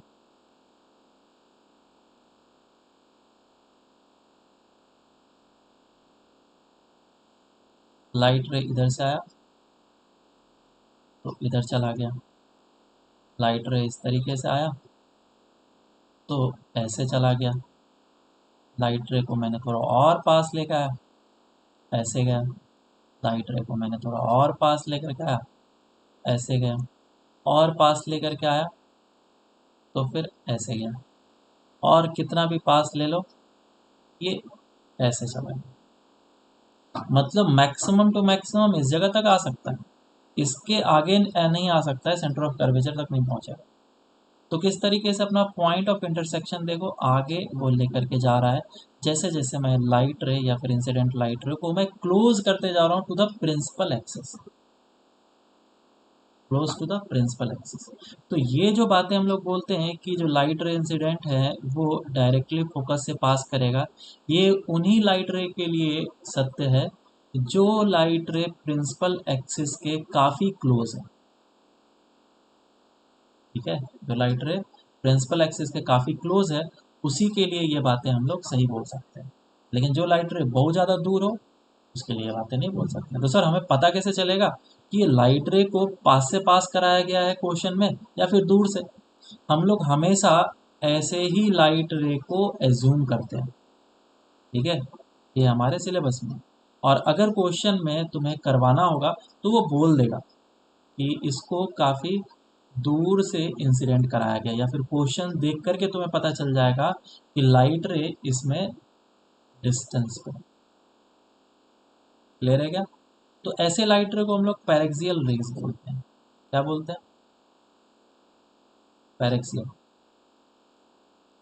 ये इस टाइप के जो लाइट रे होते हैं जो काफ़ी ज़्यादा close to the principal axis होते हैं, इसको हम लोग पैरेक्सियल रेज बोलते हैं, जिसका मतलब होता है बहुत ज़्यादा क्लोज। बोलो समझ में आया क्या। हाँ सर। हाँ सर। अब क्वेश्चन पे आते यस हैं, सर। क्वेश्चन करते हैं हम लोग। तो ये स्फेरिकल पोर्शन है और ये है हमारा मिरर, और इस जगह पे है पोल, इस जगह पे है सेंटर ऑफ कर्वेचर, और लाइट रे इस जगह से इंसिडेंट हो, और किधर से चला जाएगा, इधर से होते हुए चला जाएगा। ऐसा क्वेश्चन में बोला है। सेंटर ऑफ कर्वेचर से अगर मैं ज्वाइन करूँ तो सेंटर ऑफ कर्वेचर से पास करने वाला लाइन ऑलवेज नॉर्मल होता है। इस बात को हम लोग हमेशा याद रखेंगे, क्योंकि ये तो सेंटर ऑफ कर्वेचर है ना, रेडियस की तरह काम करेगा, ये तो ऑलवेज परपेंडिकुलर होगा, ठीक है ना। तो ये नॉर्मल है। तो this is angle of incidence which is theta, और angle of incidence angle of reflection क्या होता है, same. So this is I and this is R, ये दोनों को सेम होना ही पड़ेगा। अब और भी चीज़ें हो रही है यहाँ पे, क्या ये डिस्टेंस और ये डिस्टेंस इक्वल है ना, दोनों रेडियस ही है ना भाई, हाँ सर। रेडियस है, यस सर। तो ये दोनों जो एंगल होगा वो सेम होगा, ये भी थीटा बराबर। और तीसरा, क्योंकि ये और ये पैरेलल है, तो ये एंगल और ये एंगल अल्टरनेट एंगल होगा, और ये दोनों भी सेम होगा। यहाँ पे तुम्हें एक ट्रायंगल बनता हुआ दिख रहा है, और 3 थीटा कितना होना चाहिए, 180 डिग्री के बराबर होना चाहिए। So theta will be equals to 60 degree. समझ में आया क्या? Yes sir. Yes sir. ठीक है, चलो आगे चलते हैं, नेक्स्ट क्वेश्चन करते हैं। और क्वेश्चन ऐसा है कि लाइट रे जो है वो फिर से इंसिडेंट हुआ parallel to the principal axis, और इस बार जो लाइट रे है वो आई एंगल बनाते हुए आ रही है।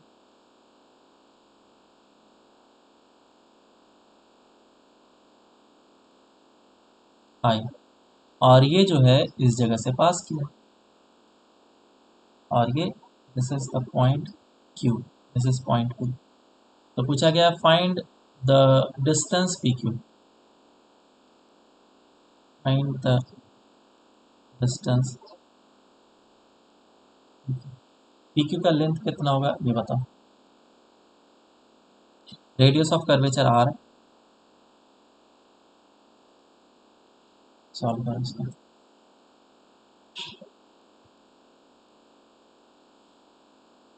तो देखो कैसे करेंगे इसको, जो अभी हम लोगों ने चीज़ें देखे हैं ऊपर, alternate angle, angle of incidence equals to angle of reflection, isosceles triangle वाला प्रॉपर्टी, जो जो लगेगा इस जगह पे हम लोग लगाएंगे। तो ये लाइट रे इंसिडेंट हुआ, और इस जगह पे रेडियस ऑफ कर्वेचर, और ये इस जगह से निकल गया, मैंने नॉर्मल ड्रॉ कर दिया। और क्योंकि ये एंगल अगर आई है तो ये भी एंगल कितना होना पड़ेगा, आई का angle of incidence angle of reflection तो सेम होना ही होना है। क्या अल्टरनेट एंगल लग सकता है? बिल्कुल अल्टरनेट एंगल लग सकता है। ये एंगल आई और ये एंगल आई एग्जैक्टली लगेगा। मैंने इस लोकेशन से एक परपेंडिकुलर को ड्रॉ, इस बात का फ़ायदा उठाया मैंने कि ये दोनों एंगल सेम है, this angle and this angle are same, दिख रहा है क्या? So this is isosceles triangle, और आइसोसेलेस ट्रायंगल में अगर मैं परपेंडिकुलर ड्रॉप करता हूँ तो ये लेंथ और ये लेंथ क्या होता है, इक्वल होता है। क्लियर है क्या? ये पूरा का पूरा लेंथ है कितना, R, this length is R, ये लेंथ कितना होगा, r/2। तो ये लेंथ कितना हो जाएगा, कंपोनेंट ले सकते हैं, दिस लेंथ इज, लेट से अज्यूम करो x है, तो x cos I is equals to r/2, so x is equals to r/2 cos I, ये तो मैं x पता चल गया, ये कितना होगा, ये p और ये q, so pq length will be equals to r minus of x, which is equals to r minus r/2 cos I। Clear है क्या? Yes sir. अब x के बारे में ही हम लोग बात करते हैं। pq का लेंथ तो निकालना था, हमने निकाल लिया, आप कॉमन ले लो, 1 - 1/2 cos I। अब समझो कि इस एंगल ऑफ इंसिडेंस को मैं छोटा कर रहा हूँ। छोटा कैसे कर सकते हैं? इस लाइट रे को पूरा का पूरा नीचे लेकर के आया मैं। देखो एंगल ऑफ इंसिडेंस क्या हो गया? छोटा हो गया। आई का वैल्यू क्या हो जाएगा? छोटा। If I approaches to zero, अगर आई का वैल्यू जीरो को अप्रोच करता है तो कॉस आई का वैल्यू किधर अप्रोच करेगा? 1 वन को अप्रोच करेगा, है ना? कॉस जीरो होता है 1। तो यहाँ पे अगर मैं वैल्यू को पुट करूंगा तो x का वैल्यू कितना आ जाएगा? r/2। और ये अगर r/2 आया, इसका मतलब लाइट रे इधर से आया और इस जगह पे इंटरसेक्ट किया। ये है centre of curvature which is r/2। ये r/2 है तो ये भी r/2, ये भी r/2 आया। तो यहाँ से हमारा फोकस का डेफिनेशन आता है कि अगर एंगल ऑफ इंसिडेंस काफ़ी ज़्यादा छोटा हो, और एंगल ऑफ इंसिडेंस काफ़ी ज़्यादा छोटा तब हो सकता है जब ये लाइट रे काफ़ी पास हो, और जिसको हम लोग पैरेक्सियल रेज बोलते हैं, तभी ये फोकस से पास होगा। और फोकस को हम लोगों ने अब डिफाइन किया, क्या है ये? Focal length which is r/2।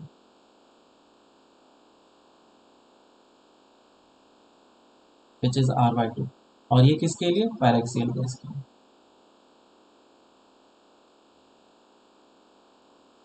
Paraxial raise के लिए हम लोग ये बातें बताएं। समझ में आया क्या? तो फोकस का डेफिनेशन क्या यस हो सर। सकता है बताओ जल्दी से।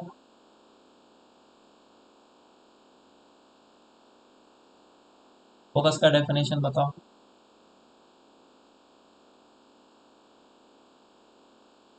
अरे एक्चुअल में it is the point of intersection. किसका? रिफ्लेक्टेड लाइट रे का। और कौन से रिफ्लेक्टेड लाइट रे होने चाहिए? वही रिफ्लेक्टेड लाइट रे होने चाहिए जो कि parallel to the principal axis है। तो जहां पे इंटरसेक्ट करेगा वही कहलाएगा फोकस। तो focus is what? It is the intersection of point of the reflected light रे which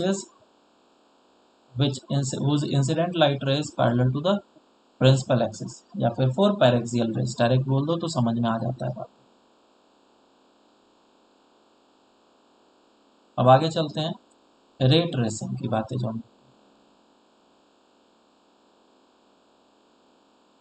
रे डायग्राम या रे ट्रेसिंग।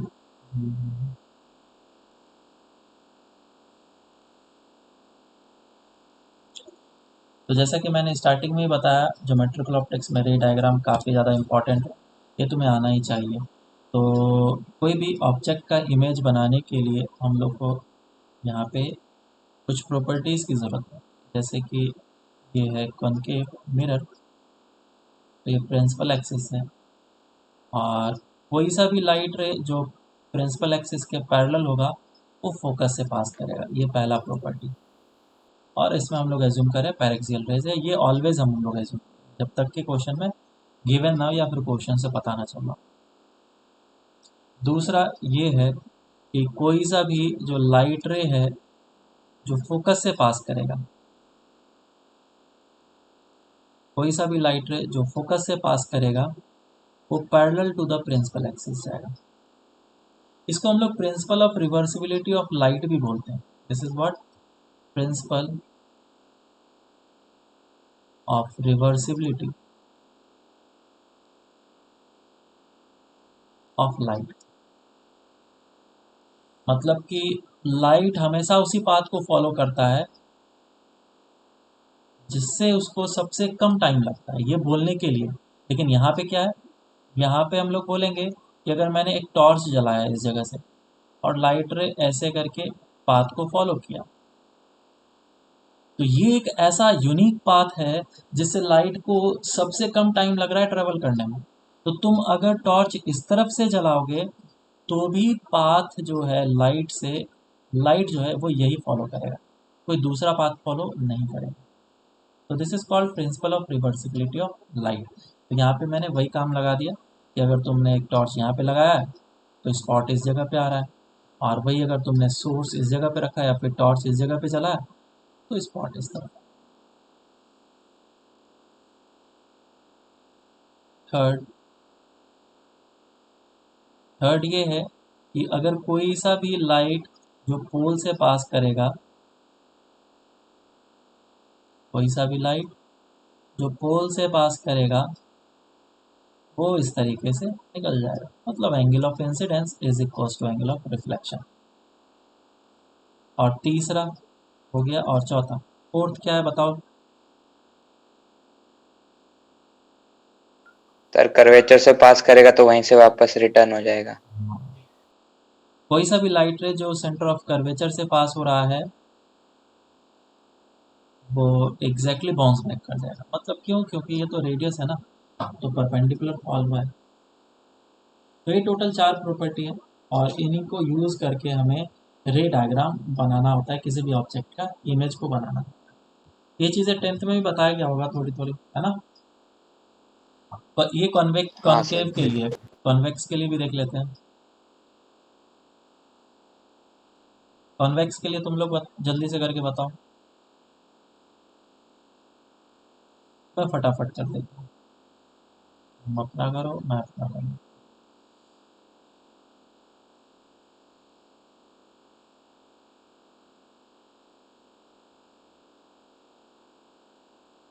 जो भी लाइट रे पैरेलल आया प्रिंसिपल एक्सिस के, वो फोकस से पास करेगा। इसका फोकस इस तरफ हो जाता है, सेंटर ऑफ कर्वेचर यहाँ पे।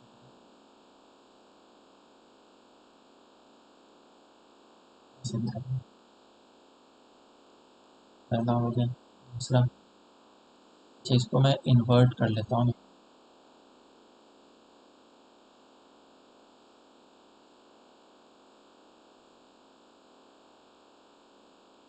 हमेशा हम लोग इस तरीके से कन्वेक्स तो थोड़ा करेंगे, ये फोकस और ये सर्कल। तो बेसिकली इसका सेंटर ऑफ कर्वेचर यहाँ पे होता है, तो angle of incidence is equal to angle of reflection यहाँ पे भी वैल्यू होता है। दूसरा, कोई सा भी लाइट जो फोकस से पास कर रहा हो parallel to the principal axis निकल जाएगा। तीसरा, कोई भी लाइट रे जो पोल से पास कर रहा हो फिर से वो इस तरीके से निकल जाएगा। And last one is centre of curvature. कोई सा भी लाइट सेंटर ऑफ कर्वेचर से पास करने की कोशिश कर रहा हूँ, कौन सा कर जाएगा 90 डिग्री।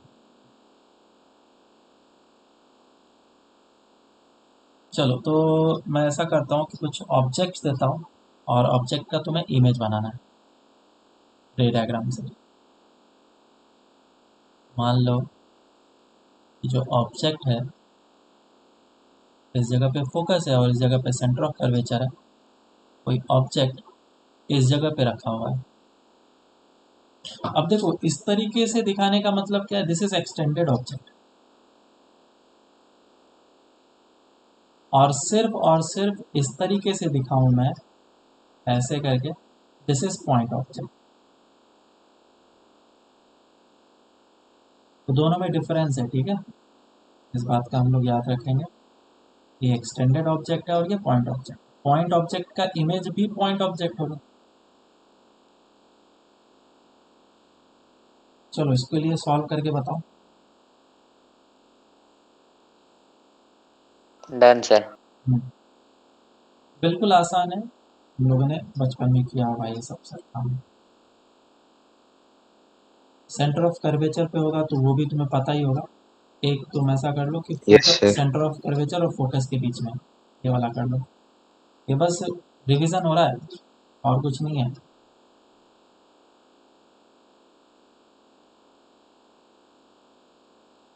Done sir.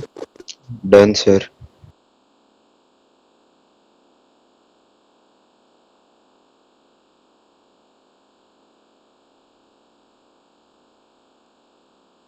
तो ये इस तरीके से कोई सा भी दो लाइट रे हम लोग ले सकते हैं, चारों में से कोई सा भी दो यूज कर सकते हैं। ये ऐसे गया और ये ऐसा गया।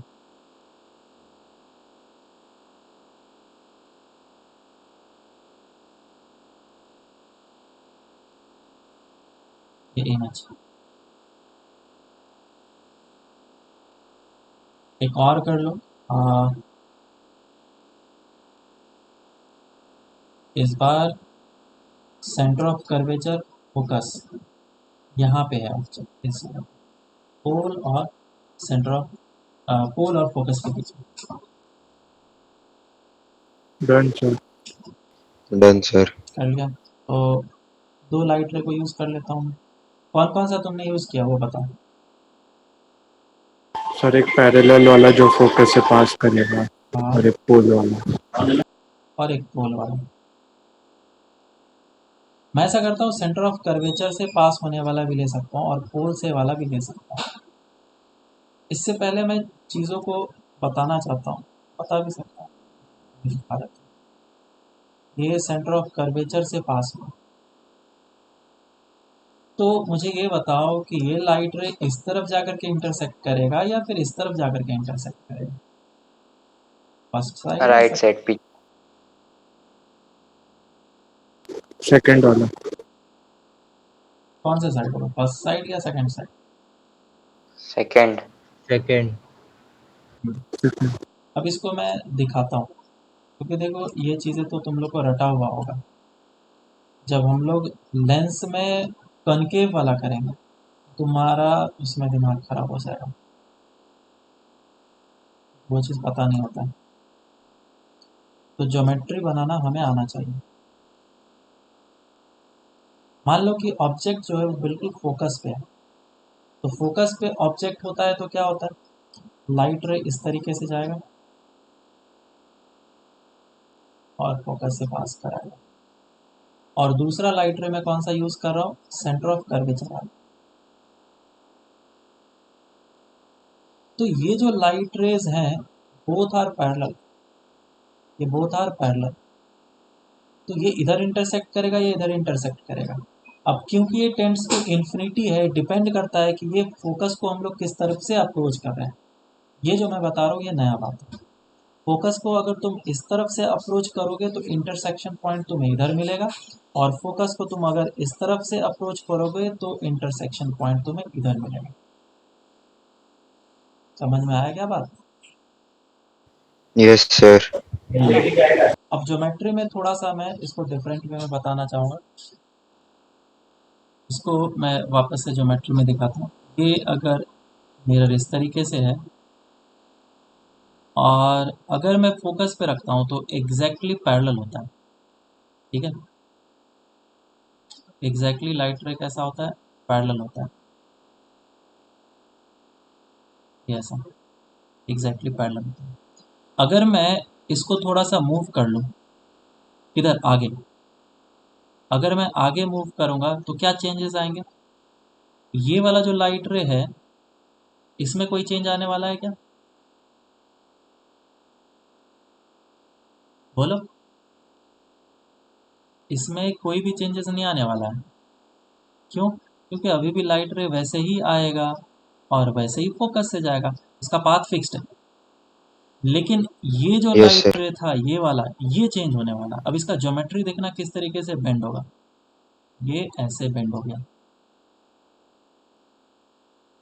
तुम्हें खुद ही खुद पता चलेगा कि अगर ऑब्जेक्ट इस तरफ है तो जो इंटरसेक्शन होगा वो इस तरफ होगा, और अगर ऑब्जेक्ट इस तरफ है तो इंटरसेक्शन इधर होगा। तुम्हें खुद ही खुद दिख रहा होगा ये चीज़ें। दिख रहा है क्या ज्योमेट्री से? हाँ सर। हाँ। और मैंने तो दिखा दिया, अब तुम लोग को वापस से देखना पड़ेगा, नहीं समझ में आया तो। समझ में आ गया तो अच्छी बात है। अब एक लास्ट वाला कि जो ऑब्जेक्ट है वो पोल्स के पीछे, ये है फोकस, ये है सेंटर ऑफ कर्वेचर, और ऑब्जेक्ट इस तरफ है। तो इसका रे डायग्राम बताओ, बना लिया?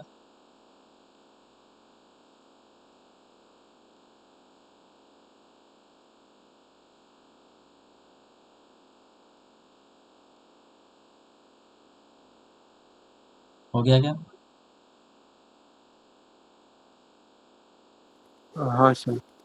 देखो, किसी भी ऑब्जेक्ट को बनाने के लिए मुझे दो इंसिडेंट लाइट रे की ज़रूरत पड़ती है, बिल्कुल सही बात है। तो मुझे 2 इंसिडेंट लाइट रे चाहिए। ये सारे ऑब्जेक्ट जो थे वो रियल ऑब्जेक्ट थे, ये सभी रियल ऑब्जेक्ट थे, लेकिन ये कैसा है, वर्चुअल ऑब्जेक्ट है। क्यों? क्योंकि Virtual. मिरर के पीछे रखा हुआ, मिरर के पीछे कोई भी ऑब्जेक्ट रखे उसका इमेज कैसे बन सकता है, पॉसिबल ही नहीं, बराबर। तो ये वर्चुअल ऑब्जेक्ट है, और वर्चुअल ऑब्जेक्ट का पहले 2 इंसिडेंट लाइट रे मुझे चाहिए। तो इसको अगर मुझे बनाना है तो ये एक इंसिडेंट लाइट रे ले लो। अगर ये नहीं होता तो आराम से इस जगह पे जाकर के मीट कर रहा होता। और एक और चाहिए मुझे, और एक और कहाँ से ले लो, पोल से पास करने वाला ले लो। अगर ये मिरर नहीं होता तो ये लाइट रे डेफिनेटली यहाँ पे जाकर के मीट करता, और ये कैसे, इंसिडेंट लाइट रे थी। और इंसिडेंट लाइट रे का इंटरसेक्शन पॉइंट क्या बनता है, ऑब्जेक्ट। और क्योंकि मुझे मीट कराना पड़ रहा है तो ये एक वर्चुअल ऑब्जेक्ट है। अब ये दोनों इंसिडेंट लाइट रे का रिफ्लेक्शन होगा। अब जो भी रिफ्लेक्शन के लॉज हैं उसके हिसाब से करेंगे, क्योंकि ये पैरेलल था तो फोकस से चला जाएगा, और क्योंकि ये एंगल ऑफ इंसिडेंस पे है पोल पे, तो एंगल ऑफ रिफ्लेक्शन पे चला जाएगा। तो जो इमेज मिलेगा मुझे वो कहाँ पे मिलेगा, इस जगह पे मिलेगा, है ना, which is in between focus and pole. क्योंकि तुम्हें बचपन में याद कराया जाता है कि पोल के अगर इस तरफ हो तो इमेज बनेगा फोकस और पोल के पीछे। सेम चीज तुम लोग कॉनकेव के लिए करके लेके आओगे, ये तो सॉरी कन्वेक्स के लिए करके लेके आओगे, ठीक है। कॉन्वेक्स के लिए सेम रे डायग्राम तुम लोग बना करके लेके आओगे हर एक का। इसका फोकस इस तरफ होता है, सेंटर ऑफ कर्वेचर इस तरफ होता है। ऑब्जेक्ट पहला इस जगह पे रखा हो तो क्या होगा, दूसरा इस जगह पे रखा हो तो, तीसरा इस जगह पे रखा हो तो, चौथा इस जगह पे रखा हो तो, और पांचवा इस जगह पे। पांचों का तुम लोग मुझे रे डायग्राम बना करके देगा, ठीक है। Yes, sir. Yes Yes, sir. sir. बाकी इतना ही तक रखते हैं, बाकी फिर हम लोग अब नेक्स्ट क्लास से स्टार्ट करेंगे।